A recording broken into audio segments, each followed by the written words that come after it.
Good evening, everybody. So on the bench right here is the SOLIX C1000 portable power station. And I recently reviewed this power station, ran it through a battery of different tests. When I was digging into this, I couldn't figure out how to get it opened up. There was a few screws along the bottom, but I could not get this top piece to release. And so I just, said, forget it. I'll do the rest of the video. And after the video released, I just saw it kind of sitting there on the bench. And I just had this desire to want to see the inside. And so I started messing with it a lot more. I think I spent maybe an hour trying to figure out how to get it to open up without completely breaking it, because it's a great power station. I want to be able to continue to use it. And then I finally remembered a tool that I had used on a completely unrelated project that was out in my shop. Just a little pick with a curve. And that little pick helped me open up the case. So let's take a look at what's inside.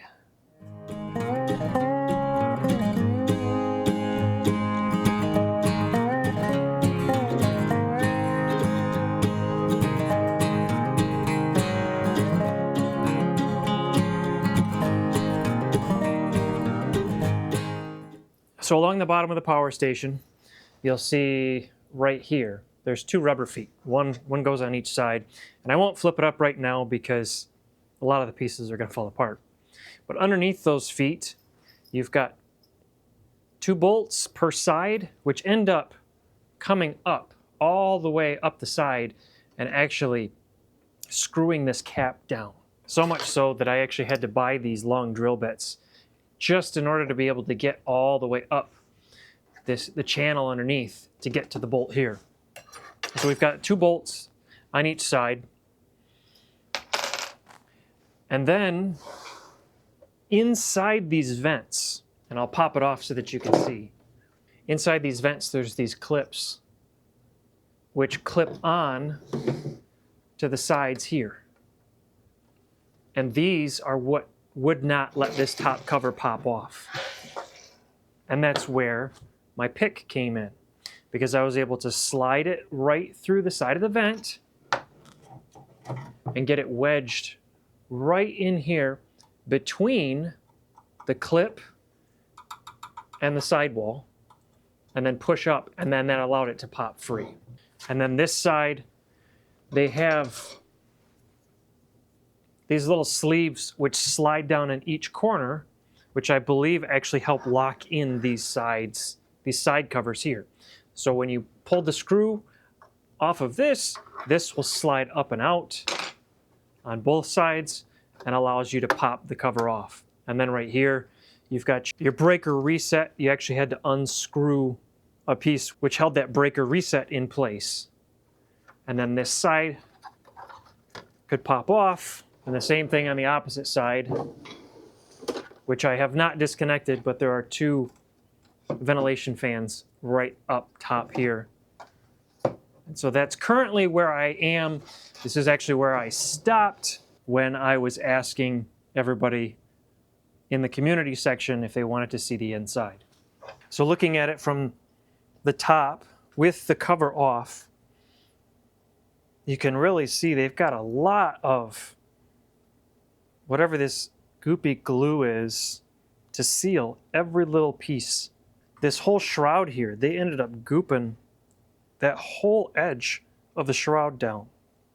So I'm probably going to end up having to break this right along this perforated edge, and then I'll just seal it up with some Kapton tape later so that I can see underneath.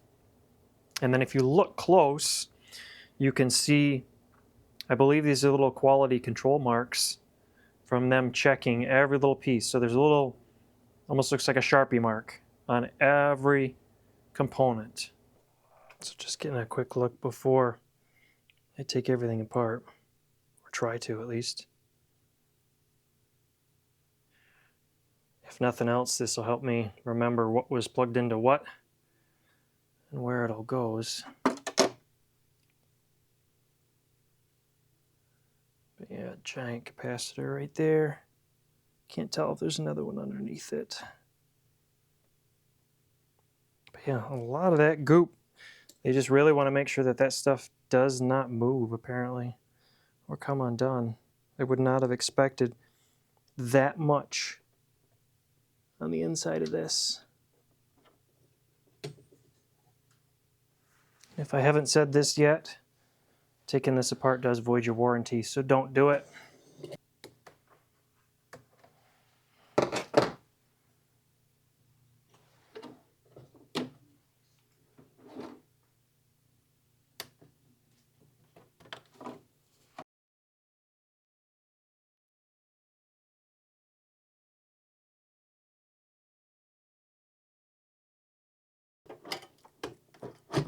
It's coming loose. Boy, that sucker's heavy. Trying to be very careful where I put my hands.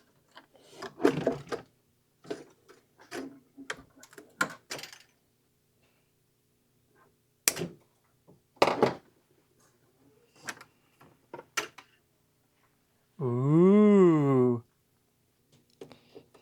Whew. There. Get our fans off. All right, so we already got a look at this board. Big isolator underneath so that nothing can short out. And then we've got our handful of screw holes here. This is kind of interesting. I wonder what the purpose of this is for. It seems coated with plastic, so maybe it's just a piece of copper to hold that form up. I mean, it's too bad that I had to cut this, but as you can see, it wraps completely underneath the circuit board, so they want to make sure that it protects it, and then they wanted to create a good wind tunnel for the coolant fans to blow air, and so I'll make sure that I get that sealed all nice and back up with some Kapton tape when I'm done. But coming back over to here, so we've got our cigarette lighter connection here, a ground cable. This has to be the DC connection to the batteries. We've got a plate, which actually has some high density foam, or is it low density foam? I can never remember. And then they've got a nice cover over top of this as well. And there's more cables and connections coming down in here. I'm guessing that's the balance leads to the BMS. And this goes up to this control board up here. And we've got 1, 2, 3, 4 big screws holding this battery compartment down. Okay.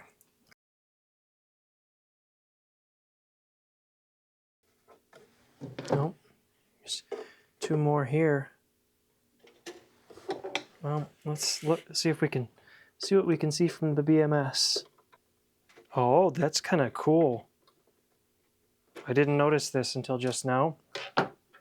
But there's a positive on this plastic and a negative. So you probably don't want to bridge those two together. So that must mean on this circuit board, right here, is where your positive and negative connected to the board itself. So that's neat. That's interesting. Seeing it be a post design. And I should have realized that from seeing a positive here and a negative here.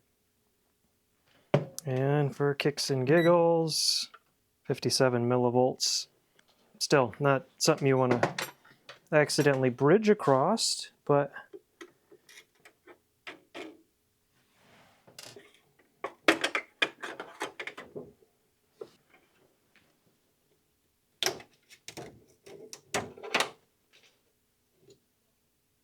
it's all double-sided tape. So let's see here. On the BMS, we have a date of July 29th, 2023, A1761-11S2P _BMS PCB-F.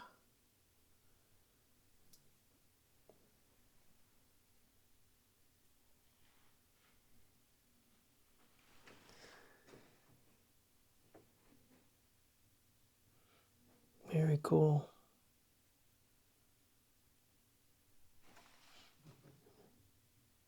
Guessing that's a temperature sensor there. Temperature sensor right there. And then, yeah, you've got your BMS leads here. And then there's, I didn't see this one earlier, but there's another BMS leads there.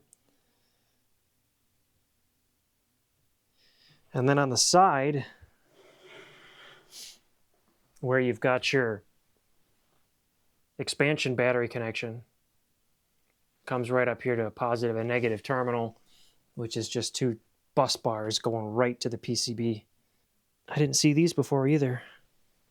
Well, I saw them, I just didn't pay that much attention to them, but you've got little pins here, which are some kind of connection. You can see those leads coming up to this connector here, almost like balance leads again. Just a guess, but we're getting close, folks. We're getting very close. Oof, that was a big pop. So again, down here we had locking clips, which clip and hook down into this case. So, I mean, they did build this very well. It is not designed to come apart. Then we've got, here's the look of the back of the display side. We've got the circuit board across the bottom with our ground connection. And so yeah, this big bundle up here was our ground, as well as our positive and negative for the 120 volts that comes down to this circuit board. Feeds across to all the different outlets on the front. And then we've got our two remaining screws right there. All right. Sweet. Gotta be careful when I reach in here.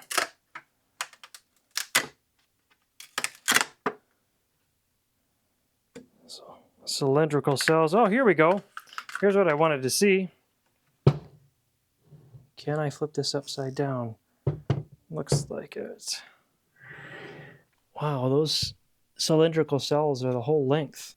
32104 FS, 48 watt-hour, 3.2 volt cells.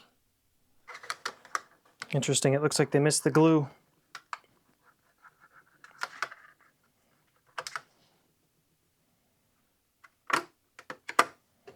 Let's do that to both sides. There.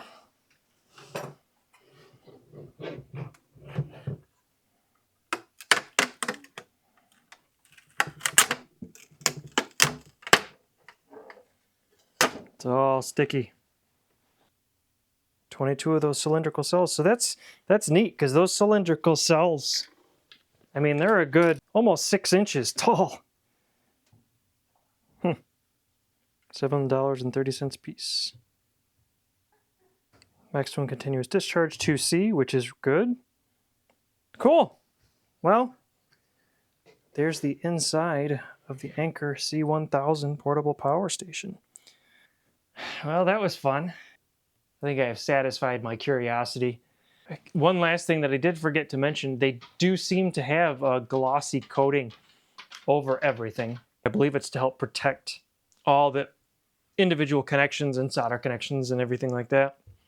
All right, and we're back together. Feel a little, we'll just call them usage marks.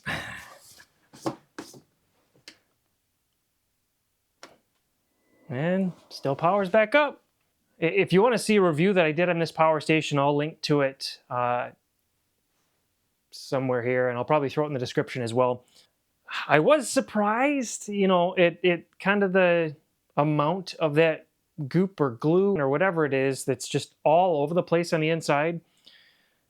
And I'm assuming the only reason they did that is they just really want to make sure that stuff isn't going to come undone. It probably could be done a whole lot cleaner. You know, you've got the outside of this that looks just beautiful. Smooth lines, the curves, it's a beautiful design. And then you see the inside with that goop, and it just kind of looks thrown together. But all in all, I still think it's a very good power station. Very surprised at everything that they crammed into this unit. With that, I'll let y'all go. Y'all stay safe, stay warm, and we'll catch up with you later.